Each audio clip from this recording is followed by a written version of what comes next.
Você não merece nada. Absolutamente nada. Foi exatamente isso que Rafael disse na frente de toda a família reunida, na sala de jantar ampla e luxuosamente iluminada da casa que eu construí tijolo por tijolo, enquanto segurava a mão de Juliana com uma intimidade obscena e provocativa. Aquela secretária 20 anos mais nova que ele contratou 6 meses atrás com a desculpa completamente absurda de modernizar o departamento administrativo da empresa. A voz dele estava firme, fria, metálica, calculada, sem nenhum tremor perceptível de culpa ou arrependimento.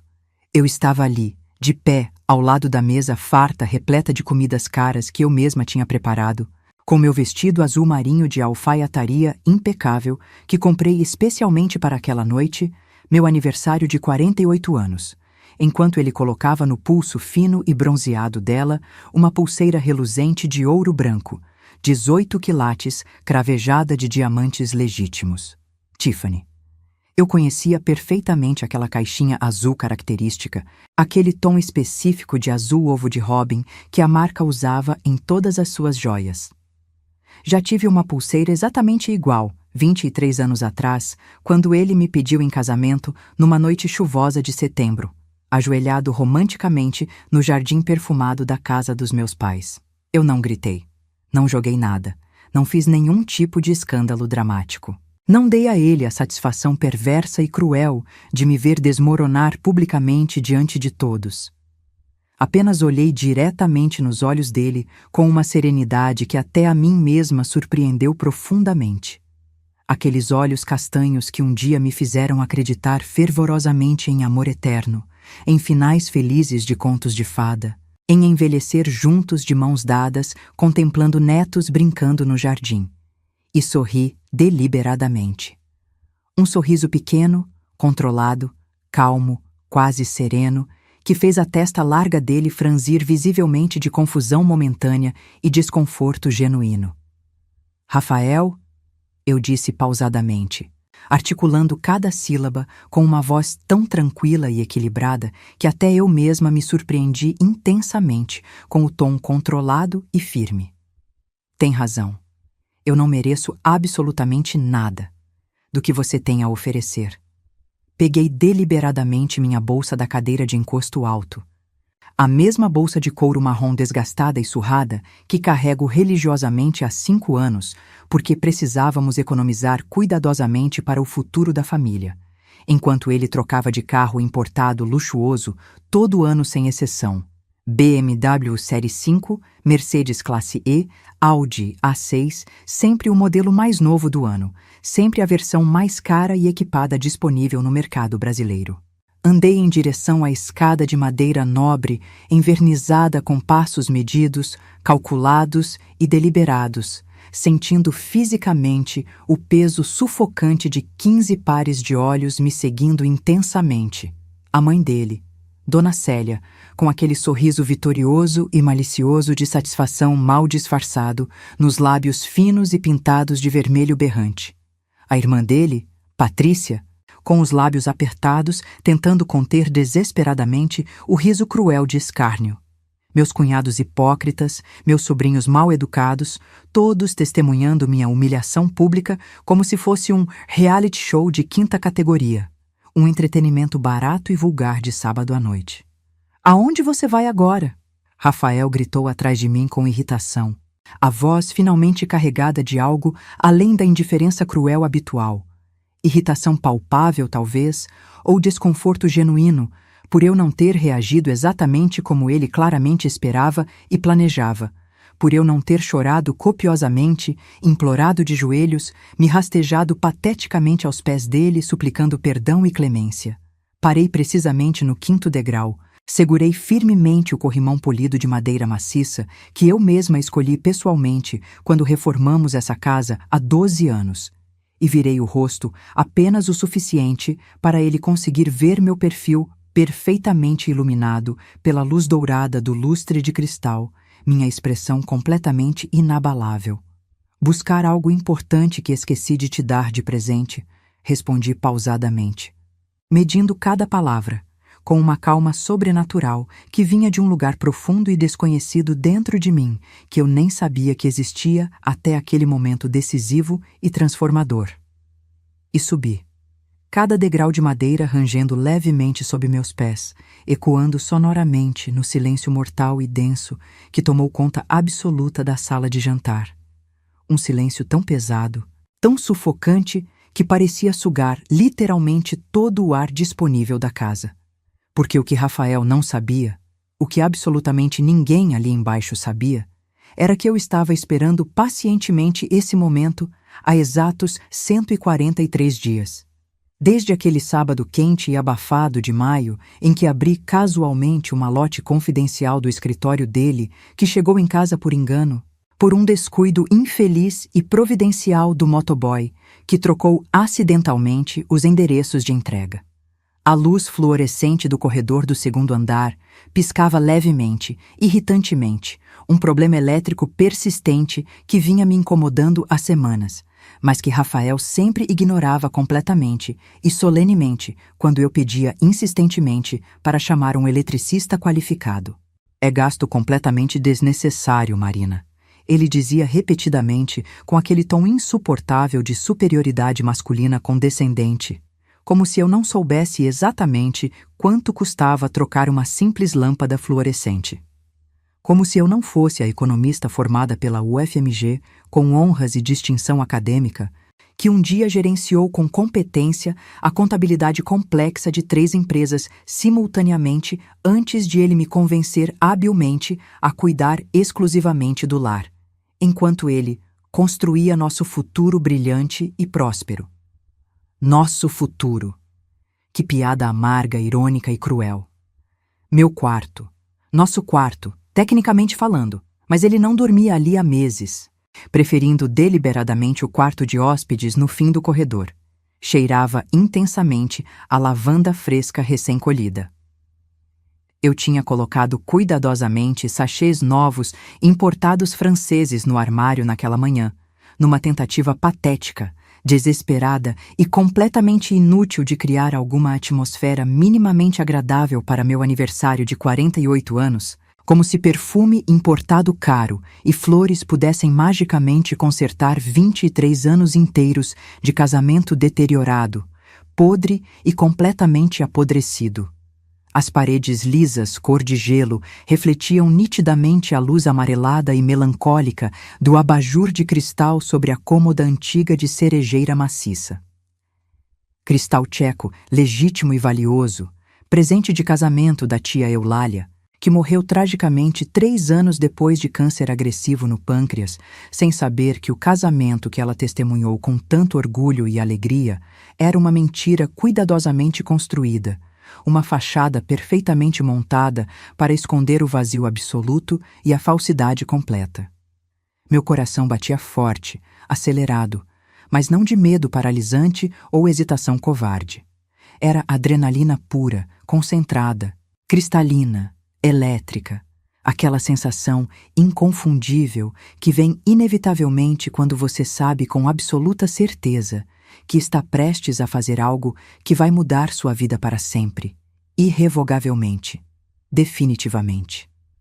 Minhas mãos tremiam visivelmente quando abri a gaveta da mesinha de cabeceira, mas não de fraqueza física ou incerteza mental, de antecipação intensa, de expectativa concentrada, da certeza absoluta e inabalável de que finalmente, era minha hora de agir decisivamente.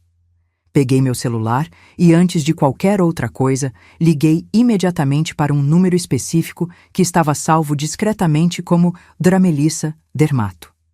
3 toques longos, intermináveis e angustiantes. Marina?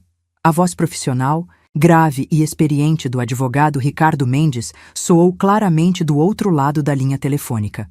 É hoje, finalmente? Chegou o momento? É agora, respondi determinadamente, e minha voz saiu muito mais firme, muito mais decidida e segura do que eu esperava ou imaginava conseguir naquele momento de tensão extrema e pressão psicológica. Estou a caminho imediatamente. 20 minutos no máximo. Tudo está completamente preparado e organizado. Desliguei e fiquei ali parada por um longo momento, completamente imóvel, olhando fixamente meu reflexo no espelho oval da penteadeira vitoriana antiga. Marina Alves Santoro. 48 anos completados há exatas 4 horas. Cabelos castanhos naturais, com os primeiros fios brancos aparecendo discretamente nas têmporas. Fios que Rafael vivia dizendo insistentemente que eu precisava pintar urgente, porque estava parecendo velha demais, muito envelhecida para a idade real.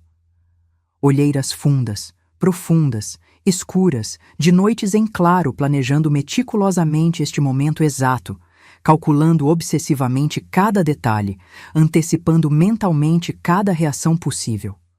Corpo que gerou e amamentou 2 filhos, Lucas, agora com 20 anos estudando engenharia mecânica em São Paulo, e Júlia, 18, fazendo medicina no Rio de Janeiro. Enquanto Rafael reclamava constantemente, cruelmente, que eu tinha se deixado, que tinha perdido completamente a forma, que não era mais a mulher jovem, atraente e desejável que ele tinha conhecido na faculdade. Mas meus olhos estavam completamente diferentes naquela noite específica. Tinham uma dureza nova, uma determinação férrea e inabalável, uma força interior que simplesmente não existia antes daquela tarde fatídica de maio que mudou tudo definitivamente e para sempre. Porque foi precisamente numa tarde de maio, um sábado quente e abafado em Belo Horizonte, com temperatura beirando desconfortavelmente os 32 graus e umidade altíssima, que tudo mudou radical e definitivamente. Rafael tinha saído cedo para supostamente jogar tênis no clube.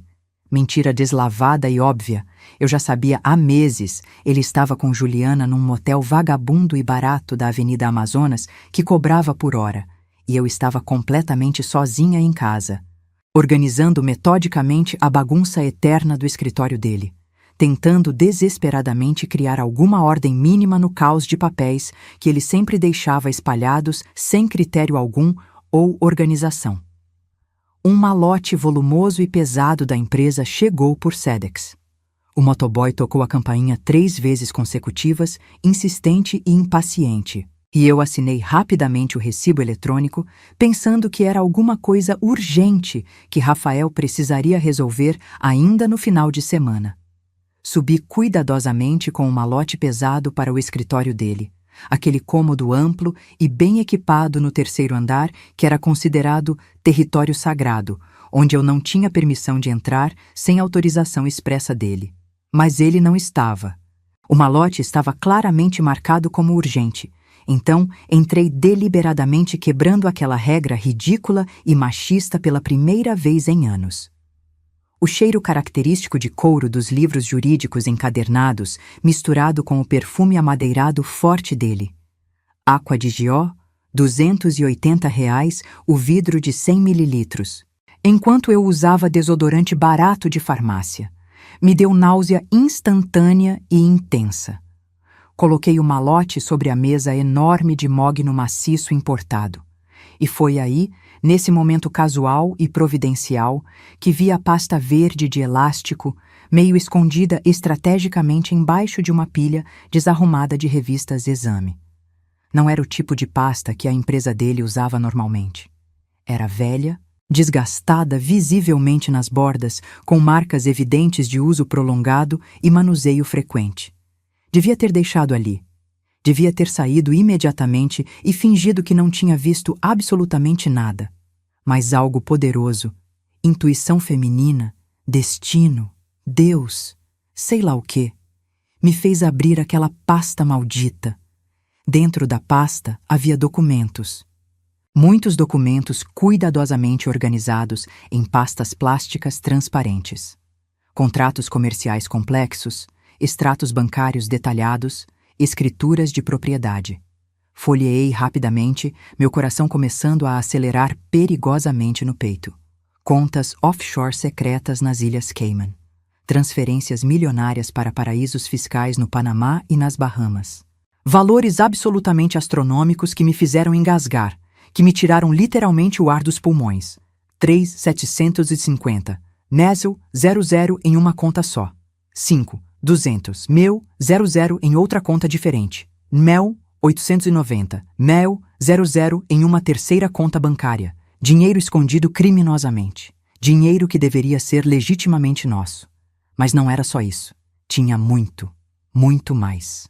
Tinha um contrato preliminar de venda da Santoro Consultoria, a empresa que Rafael fundou com meu dinheiro suado, com os 280 miras esses, 00 da herança do meu pai, que eu investi integralmente nele quando estava começando literalmente do zero absoluto, há 23 anos atrás. A empresa que tinha meu suor, minhas noites em claro fazendo toda a contabilidade meticulosamente nos primeiros 5 anos críticos, minha contribuição intelectual e financeira inestimável nos documentos originais de fundação. A empresa que ele estava vendendo por 500 OIs. Iazari, 00 para um grupo grande de investidores de São Paulo, e meu nome não aparecia em lugar nenhum no contrato de venda, em lugar absolutamente nenhum. Continuei lendo desesperadamente com as mãos tremendo incontrolavelmente, a respiração ficando cada vez mais curta e superficial.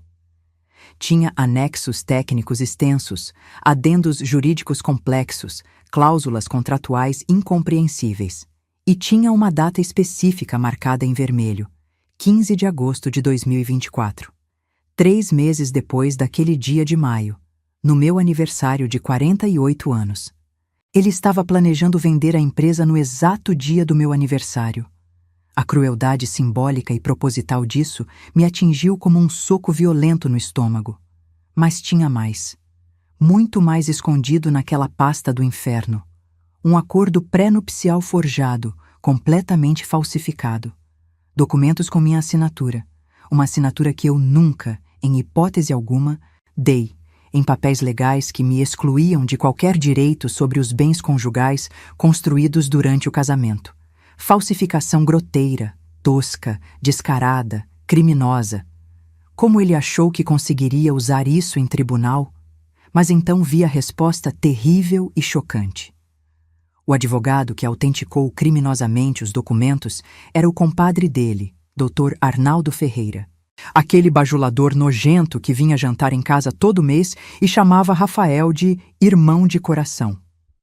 Tinha e-mails corporativos impressos, conversas detalhadas entre Rafael e Juliana, planejando cuidadosamente uma viagem luxuosa à Europa. Com o dinheiro da venda, podemos finalmente ficar juntos, amor. Ela não vai ver um centavo sequer. Vamos ser livres finalmente e para sempre. Ela. Eu era apenas ela. Nem meu nome ele usava mais. Tinha até mensagens do WhatsApp deletadas que ele tinha mandado recuperar de alguma forma através de backup na nuvem, provavelmente para se proteger legalmente. Juliana dizendo com aquela ingenuidade calculada: "E a Marina? Você tem certeza absoluta que ela não vai descobrir nada?" Ele respondendo com frieza assustadora: "Marina é problema resolvido. O acordo pré-nupcial que conseguimos vai garantir que ela fique só com a casa, que está hipotecada mesmo até o teto. O resto todo é nosso, meu amor. Confie em mim completamente. A casa hipotecada. Nossa casa. A casa que eu dei entrada com a venda integral do apartamento que herdei da minha avó materna. Hipotecada até o limite máximo sem eu saber. Sem minha autorização, sem minha assinatura. Mais uma falsificação criminosa. Sentei pesadamente na cadeira giratória dele, aquela de couro italiano legítimo de 800 que ele importou especialmente da Itália, e comecei a tremer violentamente. Não de choro desesperado, de raiva. Uma raiva fria, calculada, perigosa, que começou no fundo do estômago e subiu como lava incandescente até minha garganta, ameaçando me sufocar completamente. Peguei meu celular com as mãos ainda tremendo e comecei a fotografar metodicamente. Cada página individual, cada extrato bancário, cada e-mail comprometedor, cada documento incriminador. Gastei 40 minutos intensos fotografando cuidadosamente 316 páginas. Salvei tudo em 3 nuvens diferentes: Google Drive, Dropbox, OneDrive, para garantir redundância total e segurança. Enviei cópias completas para um e-mail secreto que criei naquela mesma hora especificamente para isso. Depois, com as mãos ainda tremendo levemente de adrenalina, recoloquei tudo exatamente como estava antes, tomando cuidado extremo com cada detalhe minúsculo. Fechei a pasta verde. Coloquei de volta debaixo das revistas na mesma posição exata. Desci as escadas em silêncio absoluto e comecei a planejar minha vingança com a precisão milimétrica de um general preparando uma campanha militar decisiva. Passei os 3 meses seguintes fingindo perfeitamente, fingindo que era a esposa dedicada, submissa e boba que Rafael achava que eu era, que ele precisava que eu fosse para manter sua farsa funcionando. Sorri quando ele chegava tarde da madrugada, cheirando a perfume barato e sexo. Lavei com cuidado as camisas sociais que cheiravam inconfundivelmente a perfume de outra mulher. Preparei jantares elaborados para ele e Juliana quando ela precisava discutir assuntos urgentes da empresa na nossa casa. Na minha casa. Comprada com minha herança. Mas por baixo da máscara cuidadosamente construída, eu estava trabalhando incansavelmente. Procurei discretamente Ricardo Mendes, advogado criminalista especializado em direito de família e crimes financeiros complexos, que mantinha um escritório elegante na Savassi. Ex-promotor público federal, 62 anos, cabelos completamente grisalhos, reputação absolutamente impecável no meio jurídico de Minas Gerais. Mostrei os documentos todos, um por um, meticulosamente. Ele ficou visivelmente pálido enquanto lia, folheando página após página com expressão cada vez mais chocada e incrédula. Isso é falsificação ideológica, sonegação fiscal gravíssima, ocultação de patrimônio, lavagem de dinheiro internacional. Marina, seu marido pode ser preso por muitos anos. Estamos falando de crimes graves contra o sistema financeiro nacional. Não quero que ele seja preso necessariamente. Respondi calmamente com uma frieza que me surpreendeu. Quero que ele perca tudo, cada centavo roubado, cada bem adquirido ilegalmente, cada pedaço minúsculo de dignidade que ele me tirou ao longo desses anos todos. E quero que aconteça de uma forma tão pública, tão humilhante, que ele nunca, nunca esqueça. Ricardo sorriu lentamente. Foi um sorriso pequeno, mas carregado de respeito genuíno e admiração. Você não é quem eu esperava encontrar quando atendi seu telefonema inicial. Ninguém nunca é, respondi, e pela primeira vez em anos me senti verdadeiramente poderosa. Passamos semanas preparando meticulosamente cada detalhe da estratégia legal. Contratamos um detetive particular experiente que confirmou documentalmente a relação adúltera com Juliana. Fotos comprometedoras em motéis baratos, viagens de final de semana para Cabo Frio, jantares românticos em restaurantes caros da cidade. Confirmamos a existência e os valores exatos das contas offshore através de um contador forense especializado que Ricardo conhecia de casos anteriores bem-sucedidos. Descobrimos que Rafael estava desviando dinheiro sistematicamente da empresa há 6 anos completos, desde que assumiu o controle total após comprar fraudulentamente as cotas dos sócios minoritários que acreditaram nele. Descobrimos que ele tinha uma outra conta corrente secreta, aberta fraudulentamente no nome dele e da mãe, Dona Célia, onde depositava religiosamente 15 ILs e o reais 00 por mês, dinheiro da empresa que deveria estar declarado legalmente como prolabore, mas estava sendo registrado criminosamente como doação familiar para pagar menos imposto de renda. A mãe dele sabia de absolutamente tudo. Sempre soube desde o início.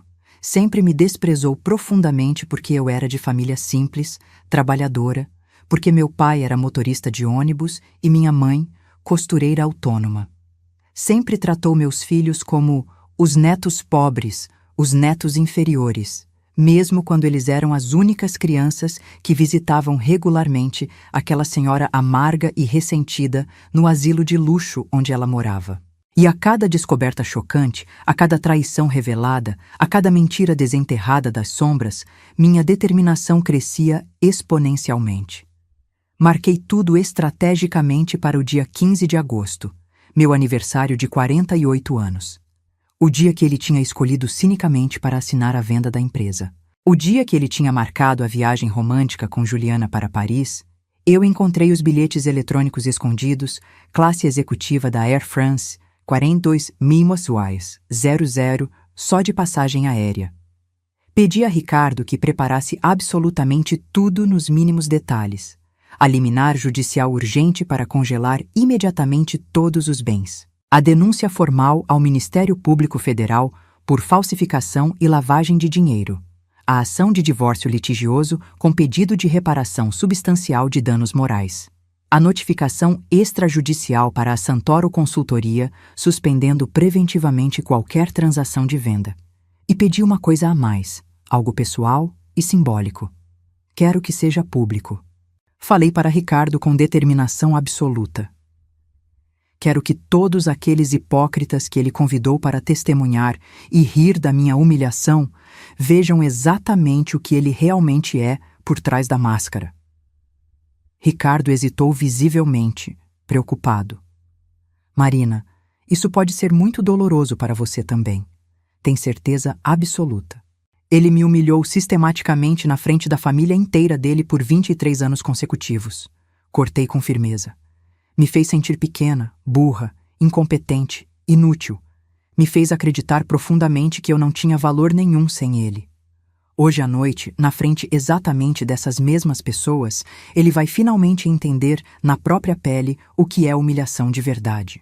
Voltei ao quarto silencioso, naquela noite tensa do meu aniversário, depois de subir as escadas lentamente sob o olhar pesado de todos os presentes.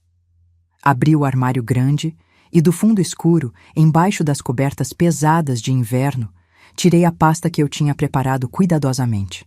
Uma pasta executiva preta, elegante, com todas as cópias autenticadas dos documentos perfeitamente organizados em ordem cronológica. Na capa dura, uma etiqueta branca escrita à mão com caligrafia caprichada. Presente de aniversário. Olhei pela janela ampla do quarto. Lá embaixo, na rua, vi um carro prata discreto estacionar cuidadosamente. Ricardo saiu do banco do motorista, junto com uma mulher de tailleur que eu não conhecia. Devia ser a escrivã oficial ou alguém do escritório dele. Eles carregavam uma maleta executiva de couro. Meu celular vibrou insistentemente no bolso. Mensagem da minha filha Júlia. Mãe, tá tudo bem aí? Lucas disse que ligou para você mais cedo e você parecia estranha, nervosa. Aconteceu alguma coisa. Sorri genuinamente pela primeira vez naquela noite. Meus filhos maravilhosos. As únicas coisas verdadeiramente boas que saíram desse casamento falido. Eles estavam longe, seguros em outras cidades, estudando, construindo suas próprias vidas independentes, protegidos de tudo isso. Eu tinha absoluta certeza de que eles entenderiam eventualmente. Talvez não hoje, talvez não amanhã, mas um dia certamente entenderiam profundamente por que a mãe deles precisou fazer isso. Digitei com dedos firmes. Está tudo mais que bem, meu amor. Logo vocês vão entender tudo. Te amo muito. Respirei fundo, enchendo os pulmões de ar. Passei batom vermelho vivo, exatamente o tom que Rafael sempre odiou visceralmente, dizendo repetidamente que era vulgar, coisa de mulher da vida. Passei perfume generosamente, o Chanel número 5, legítimo que minha mãe me deu de presente antes de morrer de câncer, há 10 anos, e que eu guardava religiosamente para ocasiões especiais. Que ocasião poderia ser mais especial que essa? Peguei a pasta preta pesada. Olhei mais uma vez, demoradamente, no espelho da penteadeira. A mulher que me olhava de volta não era mais aquela Marina tímida, insegura de 25 anos que acreditou ingenuamente quando Rafael disse: "Vou cuidar de você para sempre, prometo." Não era mais aquela Marina conformada de 35 anos que engoliu em silêncio a primeira traição, porque ele estava muito estressado com o trabalho, coitado. Não era mais aquela Marina resignada, de 45 anos, que aceitou passivamente dormir sozinha no quarto de hóspedes porque ele roncava muito alto e precisava descansar bem. Era outra Marina completamente diferente. Uma Marina que descobriu, através de documentos irrefutáveis, que tinha sido roubada sistematicamente, enganada deliberadamente, humilhada propositalmente por mais de 2 décadas inteiras. Uma Marina que poderia facilmente ter se entregado à depressão, à autocomiseração, ao papel confortável de vítima eterna, mas que escolheu conscientemente vingança calculada e precisa. Desci as escadas de madeira pela segunda vez naquela noite interminável. Dessa vez, não subi apenas 5 degraus e parei dramaticamente. Desci completamente, até o térreo. Passei pela sala de estar decorada, passei pelo corredor amplo com as fotos grandes de família, todas mentiras perfeitamente emolduradas em porta-retratos caros, e cheguei finalmente à sala de jantar iluminada. Eles ainda estavam todos ali, exatamente como eu tinha deixado. Rafael tinha colocado Juliana sentada confortavelmente na minha cadeira tradicional, na cabeceira principal da mesa de jantar. Ela comia torta de morango com chantilly, a torta cara que eu encomendei pessoalmente da melhor confeitaria da cidade, 180 Zeslers, com framboesas belgas importadas, com uma desenvoltura obscena e provocativa. Rafael sorria para ela com ternura falsa, passando a mão possessivamente nos ombros magros dela, beijando carinhosamente o topo da cabeça loira dela. Dona Célia bebia vinho tinto caro, olhos semicerrados de satisfação maliciosa. Patrícia, a irmã invejosa, ria escandalosamente de alguma piada de péssimo gosto que um dos cunhados tinha feito. As crianças, meus sobrinhos mal-educados, corriam pela casa toda, sem supervisão nenhuma, gritando e quebrando coisas. Ninguém me viu entrar silenciosamente. Com licença, falei alto, firme o suficiente para o barulho caótico parar instantaneamente. Todos os rostos se viraram simultaneamente na minha direção. Rafael franziu a testa confuso. Juliana parou com o garfo de sobremesa suspenso no ar. Esqueceu alguma coisa lá em cima? Rafael perguntou com desprezo, com aquele tom condescendente e superior que eu conhecia tão dolorosamente bem. Não, respondi calmamente, caminhando com passos medidos até a mesa. Eu trouxe algo importante. Coloquei a pasta executiva preta pesada sobre a mesa de jantar, empurrando pratos de porcelana e taças de cristal para os lados sem cuidado. O barulho alto do vidro e da louça chacoalhando violentamente fez 2 pessoas se assustarem visivelmente. "O que diabos é isso?" Rafael perguntou irritado, mas já havia algo diferente no olho dele. Reconhecimento tardio? Medo crescente? "Seu presente de aniversário", respondi com um sorriso frio. "Para mim, de mim mesma, finalmente." Abri a pasta lentamente, teatralmente. Tirei a primeira folha, a cópia autenticada da escritura de venda da empresa, e coloquei diretamente na frente dele, sobre o prato sujo. O silêncio que caiu pesadamente sobre a sala foi absolutamente sepulcral. Até as crianças irritantes pararam de correr e gritar. "Marina!" Rafael começou com a voz falhando completamente. "Não!" Cortei com firmeza, minha voz dura como aço temperado. "Você falou a noite inteira, humilhou, ofendeu. Agora é exclusivamente minha vez de falar." Continuei tirando documentos metodicamente, um após o outro. Extratos bancários detalhados das contas offshore, comprovantes oficiais das transferências ilegais, e-mails comprometedores impressos, fotos reveladoras do detetive particular mostrando ele e Juliana em situações inequivocamente comprometedoras. Vocês todos aqui presentes, que riram abertamente da minha humilhação hoje à noite, que olharam para mim como se eu fosse lixo descartável, que me trataram como empregada doméstica na minha própria casa por mais de 20 anos.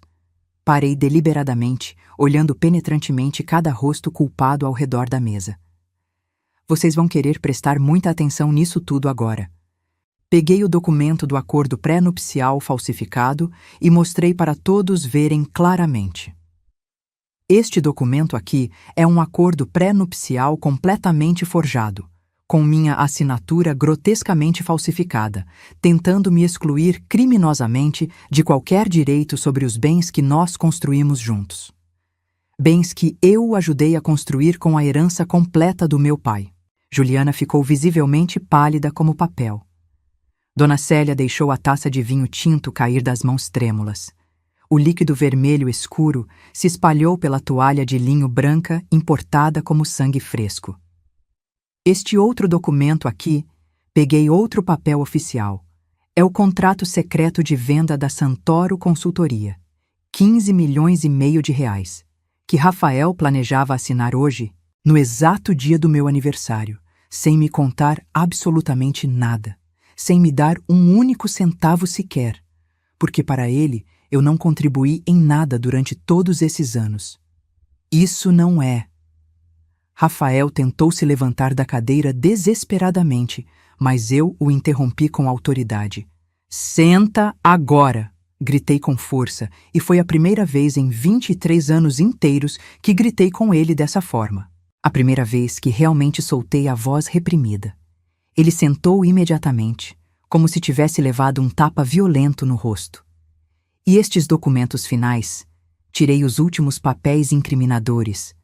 São as provas irrefutáveis de lavagem de dinheiro internacional, sonegação fiscal sistemática e desvio criminoso de patrimônio empresarial que seu marido tão honrado e respeitado vem cometendo metodicamente há 6 anos completos. Ah, e Dona Célia, virei-me diretamente para minha sogra odiosa. A senhora também aparece destacadamente aqui, recebendo 15.000 por mês em doações ilegais não declaradas. Crime fiscal grave. A senhora sabia perfeitamente de tudo, né? Sempre soube desde o início. A velha abriu a boca seca, mas nenhum som conseguiu sair da garganta. Nesse momento exato, a campainha da porta tocou insistentemente. Ah! Falei com um sorriso largo que eu não sabia que era capaz de dar. Deve ser a visita especial que eu pessoalmente convidei para esta ocasião. Caminhei com segurança até a porta principal e abri completamente. Ricardo entrava com postura profissional, seguido pela escrivã séria, e atrás deles, 2 oficiais de justiça uniformizados portando documentos oficiais. Boa noite a todos, Ricardo disse formalmente, entrando na sala de jantar tensa com a maleta executiva. Meu nome é Ricardo Mendes, advogado criminalista representando legalmente a senhora Marina Alves Santoro.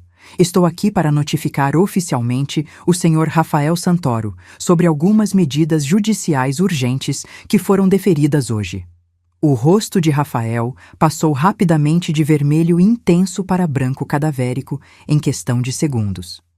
Ricardo abriu a maleta executiva e começou a tirar documentos oficiais, todos timbrados, com selos autênticos do Tribunal de Justiça.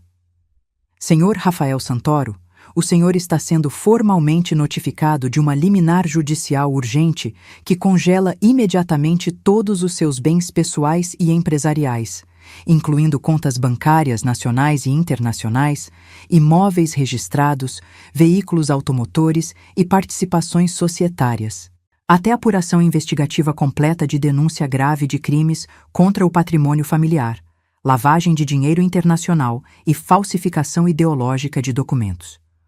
O senhor tem o direito de constituir advogado e... Não ouvi o resto do protocolo legal. Estava concentrada olhando fixamente para a cara de Rafael. Aquela cara que eu amei apaixonadamente por tanto tempo, que me fez acreditar ingenuamente em felizes para sempre, que me prometeu solenemente cuidar de mim até a morte. Aquela cara agora estava completamente destroçada.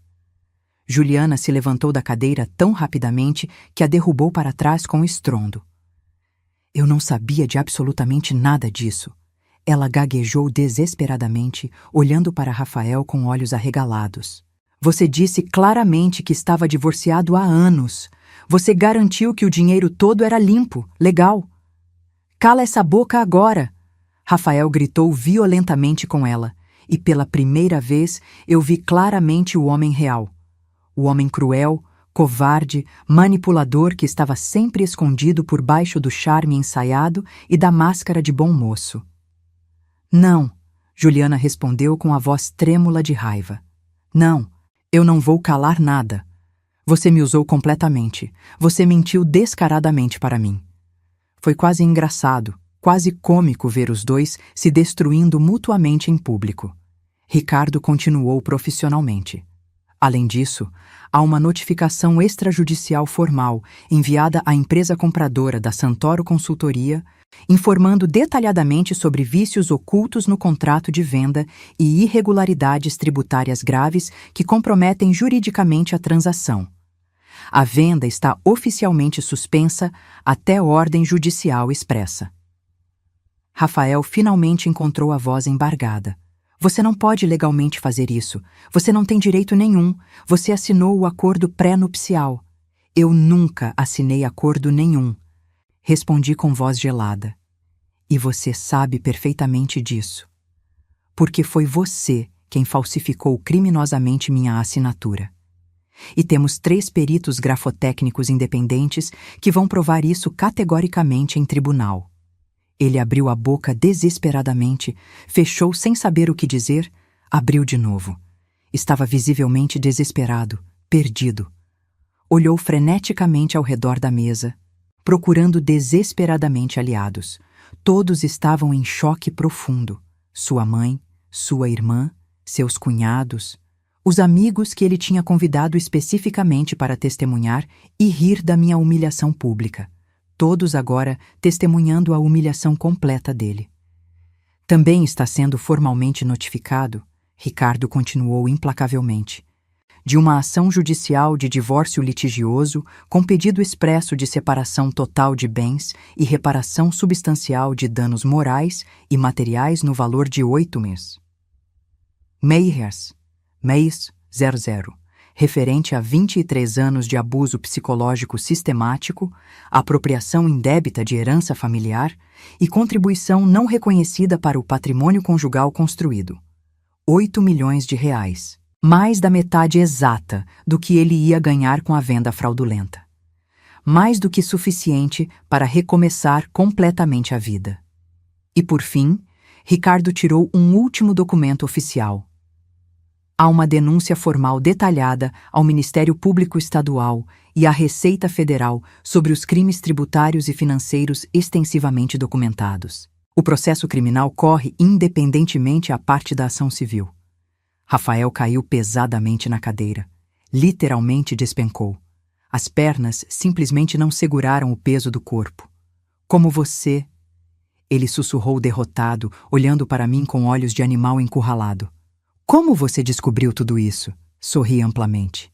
Aquele sorriso frio, calculado que eu tinha praticado repetidamente no espelho. Você deixou o malote urgente vir para casa, respondi pausadamente. Naquele sábado quente que você foi jogar tênis. Lembra bem? Dia 18 de maio. Você achou que eu era tão burra, tão incompetente que nem olharia dentro. Mas eu olhei cuidadosamente. E fotografei meticulosamente. Cada página individual, cada número, cada mentira documentada. Vi o momento exato em que ele finalmente se lembrou, o momento preciso em que entendeu completamente. E desde então, continuei com satisfação. Eu planejei meticulosamente cada detalhe, cada movimento estratégico. Enquanto você me tratava como lixo descartável, enquanto você transava com ela no quarto ao lado do meu, enquanto você mentia descaradamente para mim e para nossos filhos inocentes, eu estava me preparando silenciosamente. Me virei lentamente para Juliana, que estava encostada na parede, chorando copiosamente. Você é muito bem-vinda ao Rafael, falei para ela com ironia. Mas duvido seriamente que você vá querer ficar com um homem completamente falido, processado criminalmente e absolutamente destruído profissionalmente. Ah, e só para você saber, aquela pulseira cara que ele te deu hoje era minha originalmente.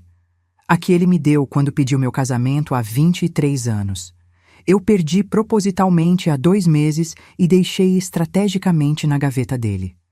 Porque eu sabia com certeza que ele ia dar para você eventualmente. Ele nunca comprou nada novo para mim em 20 anos inteiros. Por que começaria agora? Juliana olhou horrorizada para a pulseira no pulso, como se fosse uma cobra venenosa prestes a picar. Me virei para Dona Célia, que estava completamente paralisada. A senhora também vai receber uma notificação oficial, querida sogra, porque os 15.000 mensais que a senhora recebe ilegalmente também vão ser minuciosamente investigados pela Receita Federal. Apropriação indébita de recursos empresariais. Cumplicidade direta em crime tributário. A senhora tem 74 anos, mas isso, infelizmente, não vai te livrar de responder criminalmente. A velha ficou tão pálida que pensei genuinamente que fosse desmaiar ali mesmo. Me virei definitivamente de volta para Rafael, olhando diretamente nos olhos dele. Você tinha razão absoluta numa coisa. Falei calmamente, pegando minha bolsa velha. Eu não mereço nada do que você tem. Porque o que você tem é podre, corrompido, é roubado sistematicamente, é construído em cima de mentiras, traições e sofrimento alheio. Dei um passo firme em direção à porta, Ricardo e a equipe dele abrindo caminho respeitosamente.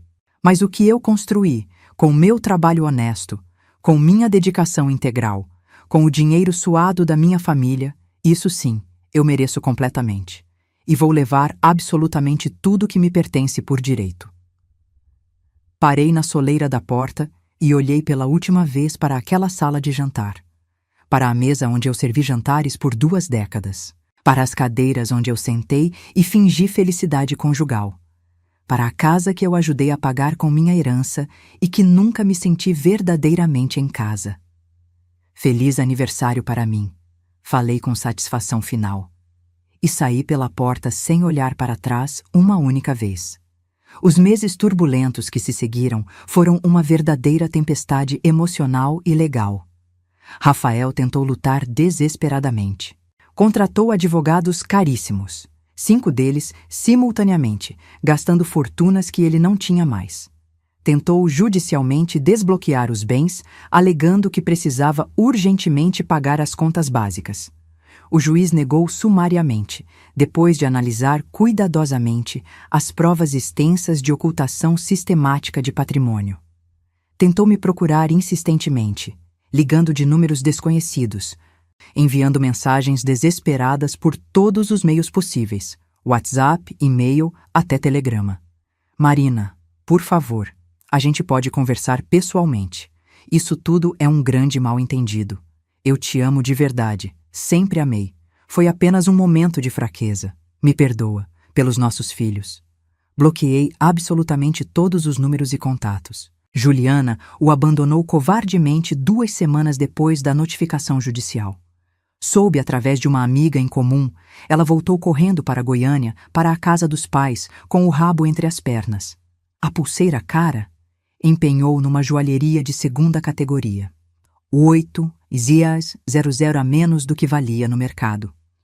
A Santoro Consultoria entrou em crise terminal. A venda caiu completamente, obviamente. Os compradores de São Paulo não queriam absolutamente se envolver em empresa com processos criminais graves pendentes.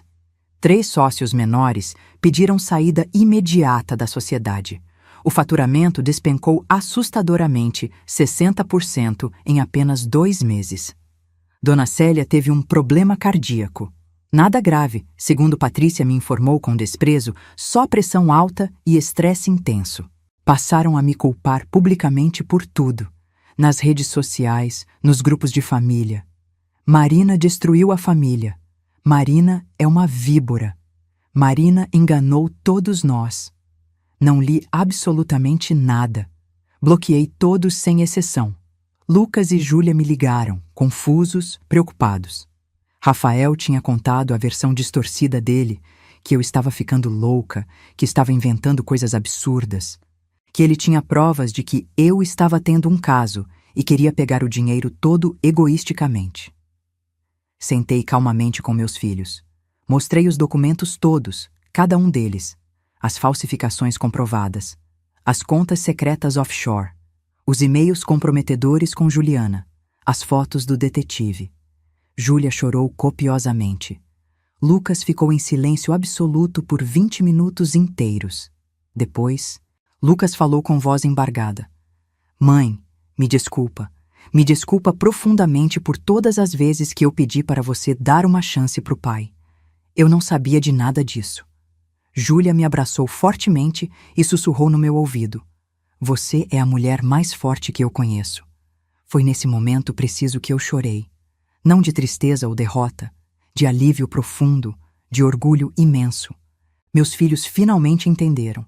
O processo criminal contra Rafael avançou implacavelmente.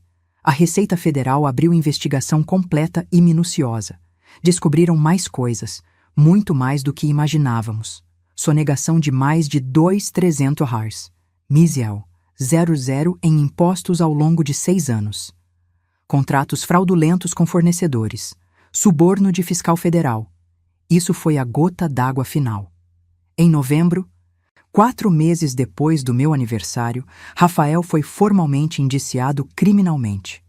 3 acusações graves: falsificação ideológica, lavagem de dinheiro e sonegação fiscal qualificada. A pena somada poderia chegar a 12 anos de prisão. Ele fez acordo de delação premiada. Entregou todos os envolvidos, incluindo o advogado compadre corrupto, Dr. Arnaldo, que também foi indiciado. Entregou os contadores que facilitavam a lavagem. Entregou absolutamente todos. Em troca, a pena foi reduzida para prestação de serviços comunitários, multa pesadíssima de R$4.500. Mitra, 00, e proibição de exercer cargos executivos por 10 anos. A Santoro Consultoria faliu completamente 6 meses depois. Foi vendida em leilão por apenas 3.200.00, um quinto do valor real de mercado. O dinheiro foi dividido entre pagar as dívidas trabalhistas acumuladas, os impostos atrasados e multas pesadas. Rafael ficou sem absolutamente nada. Literalmente sem nada. Quanto a mim especificamente, o processo de divórcio levou 8 meses completos. Foi amargo, doloroso, com Rafael tentando cada tática desesperada possível. Acusou-me falsamente de abandono de lar. Disse que eu era mentalmente instável. Pediu pensão conjugal, alegando absurdamente que se acostumou a um padrão de vida que eu deveria manter. O juiz não engoliu nenhuma dessas argumentações ridículas. Em abril de 2025, saiu a sentença final definitiva. Divórcio concedido. Separação total de bens. Rafael foi condenado a me pagar R$5.200.00 em danos morais e materiais. Valor referente à minha contribuição não reconhecida na empresa e ao patrimônio que ele ocultou criminosamente. Como ele não tinha esse dinheiro disponível, todos os bens que sobraram foram leiloados judicialmente. A casa grande onde moramos por 20 anos, apesar da hipoteca pesada, depois de pagar as dívidas, sobrou R$100.00. Os carros de luxo dele, um Porsche Cayenne e um BMW Série 7, mais 890.00. Ações, investimentos que ele não conseguiu esconder, mais 680. Zilcel, 00. Ao todo, recebi 2.670. Zilcel, 00 em dinheiro e bens. Não era exatamente o que eu merecia pela contribuição total, mas era o suficiente. Mais que suficiente para recomeçar completamente. Comprei um apartamento lindo na Pampulha, 180 metros quadrados, vista privilegiada para a lagoa. 3 quartos espaçosos, um para mim, um para Júlia quando viesse visitar, um para Lucas.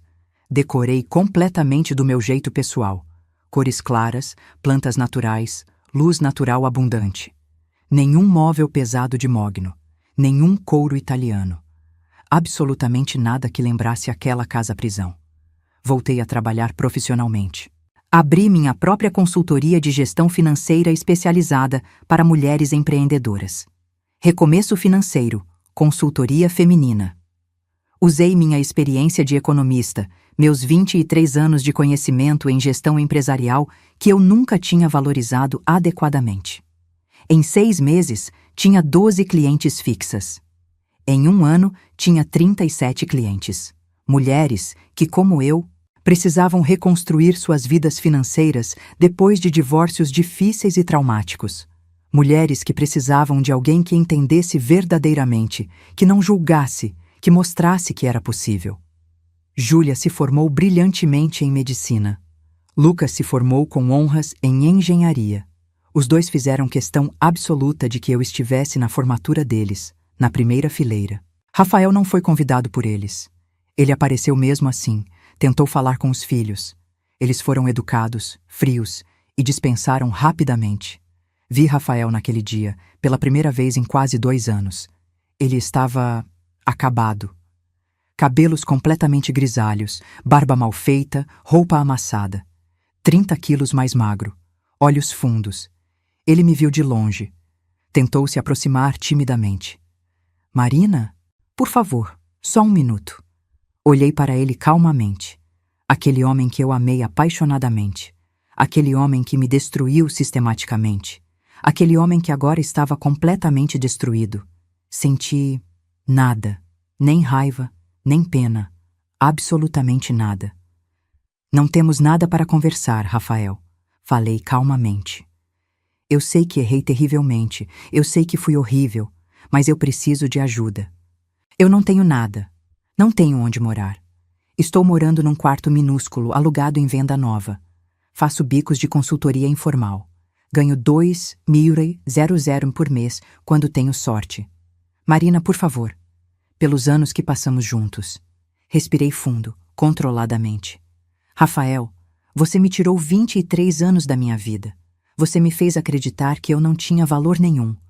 Você me humilhou, me traiu, tentou me roubar tudo. Você escolheu Juliana. Você escolheu o dinheiro. Você escolheu sua mãe ao invés de mim. E agora que perdeu absolutamente tudo, você vem pedir ajuda? Ele baixou a cabeça, envergonhado. Eu era uma mulher quebrada quando você terminou comigo. Continuei firmemente, mas eu me reconstruí, sozinha, sem você. E descobri que sou muito mais forte do que você sempre me fez acreditar que eu era. Peguei minha bolsa, uma bolsa nova de couro legítimo, 1800, comprada com meu dinheiro, sem culpa alguma. Você tem 2 filhos maravilhosos que poderiam te ajudar se você tivesse sido um pai melhor, mais presente. Mas você não foi. Você os abandonou emocionalmente quando seguiu seu próprio prazer egoísta. E agora, eles não te devem nada. E eu não te devo absolutamente nada. Virei as costas definitivamente. Marina! Ele gritou desesperadamente. Não me virei. Caminhei até onde Júlia e Lucas estavam, radiantes em seus jalecos de formatura, abraçados aos amigos. Meus filhos maravilhosos. Minha vitória maior que qualquer dinheiro. Hoje, 2 anos e meio depois daquela noite transformadora de agosto, estou sentada confortavelmente na varanda do meu apartamento, tomando café aromático e olhando a lagoa da Pampulha refletir o sol dourado da manhã. É sábado. Não tenho compromissos obrigatórios. Posso ficar aqui o dia inteiro se quiser. Minha consultoria cresceu exponencialmente. Agora somos 4 consultoras qualificadas. Todas mulheres, todas com histórias pessoais de recomeço. Atendemos mais de 100 clientes por ano. Eu fui convidada para dar palestras sobre empoderamento financeiro feminino. Já falei em 3 universidades e 2 conferências empresariais importantes. Conheci alguém especial. Eduardo. Arquiteto, 51 anos, divorciado há 7 anos, pai de um filho adulto. Nos conhecemos num curso de História da Arte que resolvi fazer. Algo que sempre quis e Rafael sempre disse ser perda de tempo. Eduardo é gentil, é engraçado, é honesto. Não sei se vai virar algo sério, não sei se quero que vire. E está tudo bem, estou aprendendo a viver sem precisar de respostas imediatas. Júlia está fazendo residência em pediatria no Rio. Lucas está trabalhando numa multinacional em São Paulo, ganhando 18 hours, 1000 hours, 00 por mês como engenheiro júnior. Os 2 vêm me visitar uma vez por mês. Fazemos jantares, assistimos filmes, conversamos sobre tudo. Eles mantêm contato mínimo com Rafael. Um almoço por ano, no aniversário dele. Educação básica, nada mais. Ele entende, não reclama mais. Dona Célia morreu no ano passado. Infarto. Fui ao velório por educação, pelos meus filhos. Não senti nada, nem raiva, nem alívio. Patrícia tentou me provocar, dizendo que mamãe morreu de desgosto pelo que você fez. Olhei para ela e disse: sua mãe morreu cúmplice de crimes financeiros e sabendo que criou um filho mentiroso. Isso não foi culpa minha. E saí. Às vezes, em noites tranquilas como essa, eu penso em tudo que passei. 23 anos de um casamento que foi uma mentira quase completa. 23 anos acreditando que eu não era boa o suficiente, bonita o suficiente, inteligente o suficiente. E então, lembro do que descobri. Eu sempre fui suficiente. Eu sempre fui forte. Eu sempre fui capaz. Rafael não me quebrou. Ele tentou. Deus sabe que tentou, mas no final fui eu quem quebrou as correntes e saiu livre. Tem uma lição que aprendi e que agora compartilho com cada cliente que senta na frente da minha mesa, com os olhos vermelhos de chorar, achando que o mundo acabou porque o marido saiu, porque foi traída, porque foi roubada. Eu falo para ela: a dignidade não se negocia. O amor próprio não pode ser terceirizado. E você, mais do que qualquer pessoa nesse mundo, merece ser tratada com respeito. Se você não está recebendo isso de quem prometeu te amar, então essa pessoa não merece você. E está tudo bem recomeçar. Está tudo bem ter medo. Mas nunca, nunca aceite migalhas quando você merece o banquete inteiro. E quando elas perguntam se é tarde demais, se com 40, 50, 60 anos ainda é possível reconstruir, eu sorrio. Eu tinha 48 anos quando comecei de novo, digo. E hoje, com 51, estou vivendo a melhor fase da minha vida, porque pela primeira vez eu estou vivendo para mim. Rafael ainda mora em Belo Horizonte, num apartamento pequeno em venda nova, dividindo com um colega de faculdade que teve pena dele. Trabalha como consultor autônomo, ganhando quando consegue clientes. Anda de ônibus. Compra roupa em brechó. Soube que ele tentou reatar com Juliana. Ela bloqueou ele em todas as redes sociais. Ele tentou se aproximar da família, da irmã, dos sobrinhos. Patrícia aceita ele nos almoços de domingo, mais por dó do que por afeto. Ele está sozinho, completamente sozinho, com 53 anos, sem patrimônio, sem reputação, sem família que o respeite. E sabe o que eu sinto quando penso nisso? Nada, nem ódio, nem satisfação, nem pena, nada. Porque Rafael não ocupa mais espaço na minha cabeça ou no meu coração.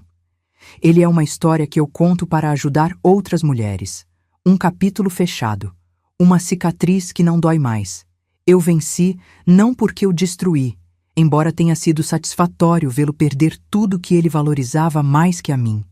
Eu venci porque me reconstruí. Porque escolhi não ser vítima para sempre. Porque decidi que minha história não terminaria com a humilhação no jantar de aniversário. Porque lutei, calculei, planejei e executei minha libertação com precisão cirúrgica. E porque, no final, descobri algo que Rafael nunca acreditou que eu fosse capaz de descobrir. Eu não precisava dele. Nunca precisei. Mas eu preciso de mim. E, finalmente, depois de quase 5 décadas de vida, aprendi a me colocar em primeiro lugar. Se você chegou até aqui nessa história, se você se identificou em algum momento dessa jornada, eu quero que você saiba uma coisa. Você é mais forte do que imagina. As correntes que te prendem, sejam elas um relacionamento tóxico, uma família abusiva, um emprego que te diminui ou simplesmente suas próprias crenças limitantes, podem ser quebradas. Não vai ser fácil. Não vai ser rápido. Vai doer. Vai ter momentos que você vai querer desistir, voltar atrás, aceitar as migalhas porque é mais confortável que lutar. Mas se você escolher lutar, se você escolher sua dignidade, seu valor, sua liberdade, você vai vencer. E quando você estiver do outro lado, sentada na varanda da sua casa, tomando o café que você comprou, vivendo a vida que você construiu, vai olhar para trás e entender que tudo valeu a pena. Que a dor foi o preço da sua liberdade e que você sempre foi digna de amor, respeito e felicidade. Sempre. Deixa aqui nos comentários de onde você está assistindo. Compartilha essa história com aquela amiga, prima, colega, vizinha que precisa ouvir que é possível recomeçar. que precisa entender que ela não está sozinha, que precisa lembrar que a dignidade dela não é negociável. Se inscreve no canal, ativa o sininho das notificações para não perder as próximas histórias de recomeço, de força, de mulheres que não aceitaram ser pequenas. E deixa o like se você acredita que toda mulher merece ser tratada com respeito, amor e dignidade. Um abraço apertado no seu coração. Você é mais forte do que sabe, e se eu conseguir, você também consegue. Até a próxima história. E lembra, a vida começa quando você decide que merece mais.